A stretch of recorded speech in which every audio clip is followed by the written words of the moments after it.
누군가 했다면 모두가 할 수 있다. 거만함을 억제하는 것은 가능하다. 쾌락과 고통을 극복하는 것도, 야망에 초연해지는 것도 가능하다.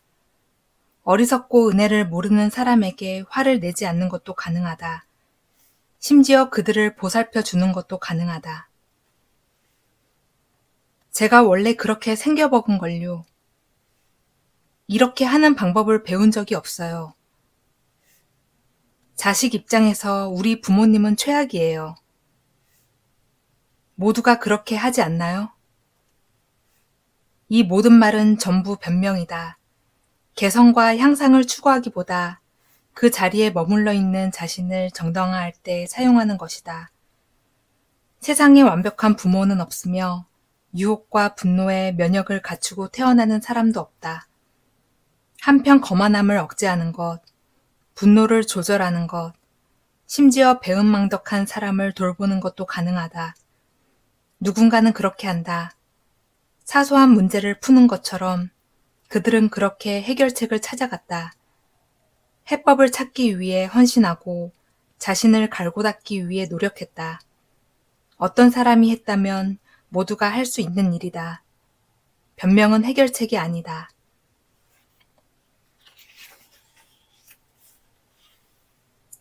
장애물은 도약을 위한 발판이다. 누군가가 우리의 행동을 지연시킬 수 있다. 그러나 주어진 조건에 적응하고 유연하게 반응하는 힘이 있는 한 우리의 의도와 태도까지 지연시키지는 못한다.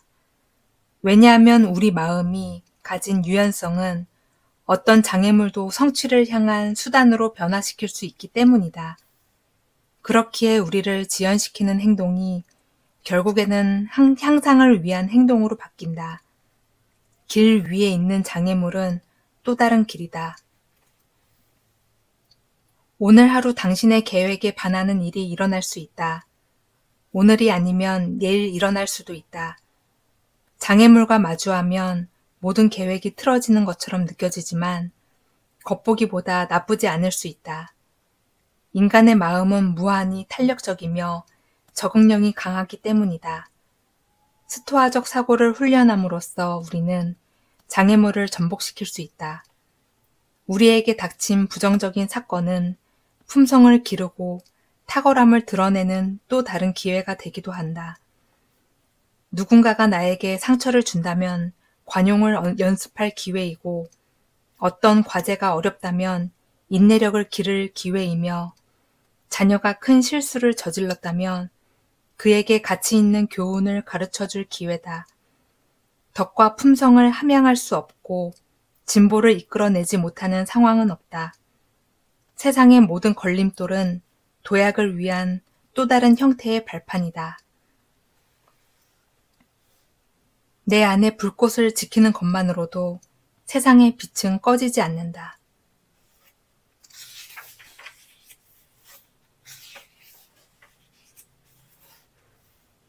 운명을 내 편으로 만드는 두 단어.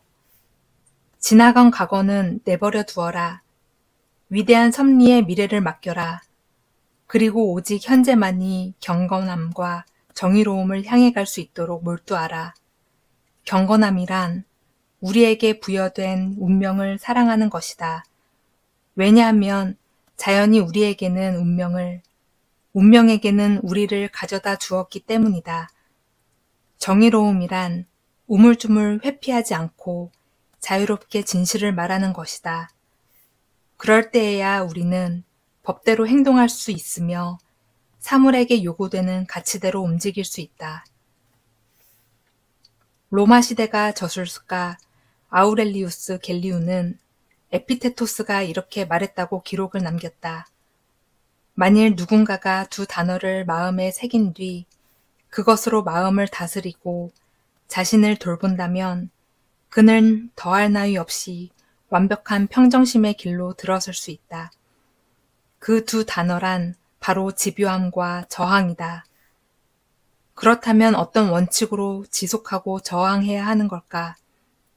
아우렐리우스 황제는 그 물음에 이렇게 답했다. 경건함으로 지속하고 정의로움으로 저항하라.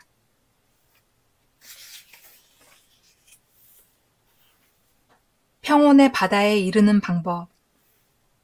모든 것이 우리의 판단에 달렸다. 그리고 판단할 수 있는 능력은 우리에게 있다. 성급한 판단을 하지 않는다면 우리는 암초를 돌아서면 먼 바다로 나아가는 배처럼 잔잔한 물결과 좋은 날씨, 그리고 안전한 항구를 찾을 수 있다. 미국의 법학도들에게 가장 존경받는 인물인 대법원장 올리버 웬들 홈스 주니어는 재판관들이 저지르는 법리 해석의 모순과 성급한 판결을 수없이 목격하고 이런 말을 남겼다. 개도 발에 걸려 넘어지는 것과 차여 넘어지는 것을 구분할 수 있다. 합리적 이성을 갖고 있다면 명백히 잘못된 판결을 내리지 말라는 의미이다. 우리가 개만도 못하기 때문에 이런 실수를 저지르는 것이 아니다. 오히려 개에게는 없는 편견, 무지, 아집, 질투가 있기 때문에 잘못된 판결을 내린다. 덕이 있는 사람은 이렇게 판단한다. 사고는 일어날 수 있으며 그가 잘못을 모를 수도 있다. 만약 알고 있다면 다시 일어나지 않을 것이다. 악의적인 추측과 성급한 판단은 인내와 관용을 발휘하기 어렵게 한다. 신중하게 할 때 우리는 아우렐리우스가 말한 완전한 평온을 발견할 수 있다. 느긋하게 흐름을 타라. 철학자의 임무는 인간의 의지와 일어나는 사건이 조화를 이루도록 전환시키는 것이네. 그렇게 함으로써 우리 의지에 반하여 일어나는 것이 없게 되고 희망하지 않는 것 또한 일어나지 않게 되는 법이지. 자신의 의지를 세상에 관철시키기란 대단히 힘들다. 대신 세상의 흐름을 수용하고 이에 반응하는 것은 그리 어려운 일이 아니다. 교통체증으로 도로 위에 갇혀 있다면 긴장을 풀고 느긋하게 앉아 기다리는 것이 필요하다. 오랫동안 천천히 운전했다고 차가 고장나는 것은 아니다. 오히려 지름길을 찾아 차를 돌리는 순간 기다림은 더 길어지고 사고까지 일어날 수 있다. 인간의 현존은 언제나 불안정하다. 뜻대로 되지 않는다고 해서 분노에 사로잡히는 것만큼 어리석은 일은 없다. 세상의 의지를 관철시키는 방법은 세상과 맞서는 것이 아니라 세상의 흐름을 타는 것이다. 그것도 느긋하게.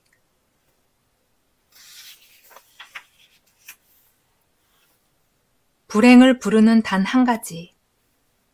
짧게 말하겠네. 이 사실을 반드시 기억하게. 합리적 선택의 범위를 벗어난 것을 소유하려고 한다면 자네의 선택 능력이 파괴될 것이야. 인도 출신의 예수회 수도사 앤서니 드 멜로는 이렇게 말했다. 딱 한 가지가 불행을 일으킨다. 그 한 가지란 집착이다. 우리가 집착하는 것은 부와 명예일 수도 있으며 장소나 시간, 혹은 직업이나 생활 습관일 수도 있다. 우리가 집착하는 모든 것이 위험한 이유는 딱 하나다. 바로 이 모든 것들이 우리가 합리적으로 선택할 수 있는 영역에서 벗어나 있기 때문이다. 에피테토스도 같은 생각을 했다. 집착으로 인해 인간은 변화를 받아들이지 못한다. 한번 갖게 되면 손에서 놓지 않으려고 하는 것이 인간의 본성이다. 그렇게 계속 유지하려다가 인간은 소유한 것의 노예가 된다. 모든 것은 변한다. 잠깐 가지거나 잠시 누리는 것만이 우리에게 허락된 전부다. 영원한 것은 스토아가 말한 합리적 선택 능력, 오직 그것뿐이다. 좋은 일이란 그 자체로 좋은 것이다.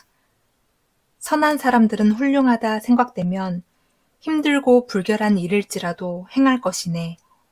자신에게 부상을 가져올지라도 위험을 야기할지라도 멈추지 않을 것이네. 하지만 그 반대의 경우라면 돈과 쾌락과 권력을 가져다 주는 일이라도 하지 않을 것이야. 그들은 어떤 경우에도 훌륭한 일이라면 물러서지 않고 부끄러운 일이라면 현혹되지 않아. 어떤 일이 힘든 것은 그것이 불순한 의도를 가지고 있기 때문인 경우가 많다. 누군가를 속이거나 배신하려고 할 때 우리는 수많은 거짓말을 하고 거짓 행동을 해야 한다. 반대로 좋은 일을 하기는 어렵지 않다. 그것이 힘든 일일지라도 좋은 일은 즐기면서 할 수 있기 때문이다. 좋은 일과 나쁜 일의 기준은 무엇인가? 그것은 바로 기꺼이 즐기면서 할 수 있는 일인가? 아니면 마지못해 억지로 하는 일인가에 달려있다. 지금 하는 일에 거리낌이 없다면 좋은 일일 가능성이 크다. 그러나 조금이라도 머뭇거리게 된다면 그것이 혹시 나쁜 일이 아닌지 의심해 봐야 한다.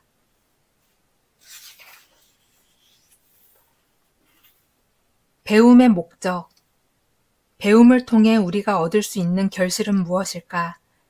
배움을 통해 얻을 수 있는 가장 아름다운 결실은 평온함과 대담함, 그리고 자유라네. 자유로운 사람만이 배울 수 있다고 말하는 인간을 신뢰하지 말게나. 지혜로운 사람들은 오직 배운 자만이 자유롭다고 말한다네. 당신은 왜 이 책을 집어들었는가? 보다 똑똑해지기 위해서, 계획적으로 시간을 보내기 위해서, 당신이 원하는 말을 듣기 위해서라면 이 책을 읽는 것보다 더 좋고 쉬운 선택지가 있을 것이다. 그럼에도 당신이 이 책을 집어든 이유는 어떻게 살아야 하는지를 배우고 싶기 때문이다. 우리는 좀 더 자유롭고 싶고 삶의 두려움을 떨치고 싶으며 평온을 유지하며 세상을 살아가고 싶다. 모든 배움은 그 자체로 끝나는 것이 아니다. 배움에는 목적이 있다. 반드시 해야 할 일이 있을 때 집중력을 흐트러뜨리는 것들이 있음을 기억하자. 텔레비전을 보고 수다를 떠는 것이 책을 읽고 철학을 공부하는 것보다 시간을 더 유용하게 쓰는 것처럼 느껴질 테지만 자유에 이르는 유일한 길은 배움뿐이다. 결과는 신의 영역이다. 나는 한 번도 내 의지를 방해받은 적이 없네. 내 의지를 강제하는 일을 겪지 않았어. 어떻게 그것이 가능할 수 있었을까? 내 선택을 신의 의지와 함께하도록 묶어 놓으면 된다네. 신의 의지가 나를 아프게 하는 것이었라면 그것이 바로 나의 의지야. 신의 의지로 무언가를 선택해야 한다면 나는 그렇게 할 것이야. 그가 나로 하여금 무언가를 갖게 하고 무엇을 주고자 한다면 나는 그와 동일한 것을 희망할 것이야. 신이 바라지 않으면 나 또한 희망하지 않네. 제2차 세계대전의 판도를 바꾼 노르망디 상륙작전이 실시되기 전날 아이젠하워 장군은 아내에게 보내는 편지에 이렇게 썼다. 우리가 생각할 수 있는 모든 것을 짜내어 연합군이 자신이 맡은 역할을 하도록 했어. 하지만 답은 신의 무릎 위에 있겠지. 그는 자신이 할 수 있는 모든 것을 했다. 그리고 에피테토스가 말한 것처럼 어떤 일이 일어나더라도 그것을 수용할 자세를 갖추었다. 그는 작전이 실패로 돌아갔을 경우에 보낼 편지도 밤새 써두었다. 결과는 운명 혹은 신, 그것을 무엇이라고 부르든 자신보다 큰 무언가에 달려있다는 것을 알 만큼 그는 겸손했던 것이다. 우리도 그러해야 한다. 아무리 많은 계획을 세우고 숙련된 기술이 있다 할지라도 궁극적인 결과는 내 생각과 다를 수 있다는 사실을 받아들여야 한다.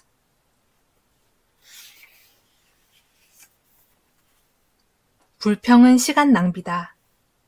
비참하고 우울한 인생으로도 충분하다. 어리석은 행동은 그만하라. 왜 투덜거리는가? 뭔가 새로운 것이라도 있는가? 왜 혼란스러워하는가? 책임감이 문제인가? 잘 살펴보라. 혹은 사건 자체가 문제인가? 그것도 잘 살펴보라. 그것들 외에는 어떤 것도 생각할 가치가 없다.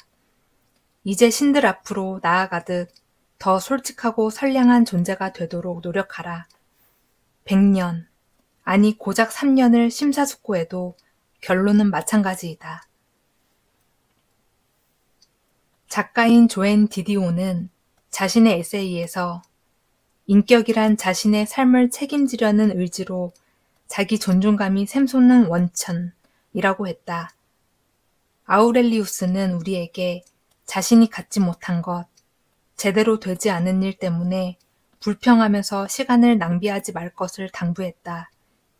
이 같은 어리석음을 저지르지 않아야 우리는 삶의 주인으로 바로 설 수 있다. 인격은 개발할 수 있는 것이며 인격이 개발되어야 자기 존중감도 따라온다. 그 시작은 책임감을 갖는 것이다. 이러한 인격적 특질 없이 살아가는 것이야말로 모든 운명 중 최악이다. 디디오는 이것 없이 살아가는 삶을 따뜻한 우유 한 잔이나 수면제 한 알도 없이 담요 한 자락을 부여잡고 배반당한 신뢰와 깨진 약속, 태만과 비겁과 부주의함으로 낭비한 재능을 헤아리며 불면의 긴 밤을 보내는 것이라고 했다.